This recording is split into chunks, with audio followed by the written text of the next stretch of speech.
500 of their employees for entry-level positions. And classes we have covered welding, intro to marine welding, intro to ship fitting, and also intermediate welding for some of their current workforce who we're just looking to upskill a little bit.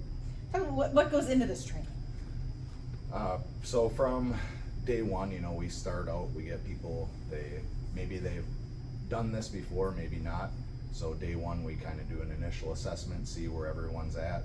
And then we judge, you know, where we need to focus our learning objectives on. We have a model for the class that was designed by the production team at Bay Shipbuilding, and we're pushing these students as far as they can in the first 5 weeks of their new career. We start out heavy on safety so that they can work safe down at the shipyard, but we also cover, you know, how to turn a welding machine on, how to look at a set of blueprints. They're doing work for the military, so everything's to a pretty high standard, but they have to look at a set of blueprints and a pile of steel plates and turning it into something that is acceptable, that the military will purchase it from them. I mean, how proficient are these folks when they finish the program, that they're able to go out there and do the job? We cover a lot in 5 weeks, so it's 40 hours a week, 7 to 3:30, and we're covering everything that they would need in their entry-level position. What is entry-level welding position, I guess? Well, Entry-level welding position, a person is expected to report for work, be assigned a job, and work with minimal supervision, where they need a base of knowledge to operate independently. what are you hearing from the students that are going through this program?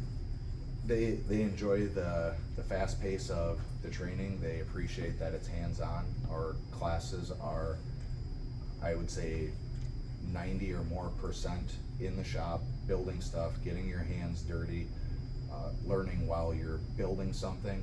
We do some classroom time, which is needed for the blueprint reading side of things, but they appreciate it all. Like the hands-ons and, you know, Yes. get out and... Most people that enter this trade are hands-on learners. What would you say is the most critical part of the training process? So for somebody to be successful in the training, I would say number one is a strong work ethic is needed. Ability to pay attention to the fine details, and most importantly, taking pride in your work. Understanding that you're building something that's very important, and the effort that you put into your work really matters. How much of a void are these graduates, these students helping to fill when they complete this program? Bay Ship has a huge need for new employees right now. I would say over the last 5 years, everybody knows there's been a generation that has kind of left us, has retired. So these are positions that need to be filled to continue this type of work. Is there enthusiasm in the class, knowing that it's not just taking a welding class for a welding class's sake, that they graduate, they got a job waiting for them where they can be pretty successful? I mean, how much better does it get that you get paid to come to college to learn a skill that you can keep with you for the rest of your life? So I think, you know, maybe the first days are a struggle, but after a while, once they kind of start to get it, understand what they're doing, then, you know, they start to get motivated by what their potential could look like.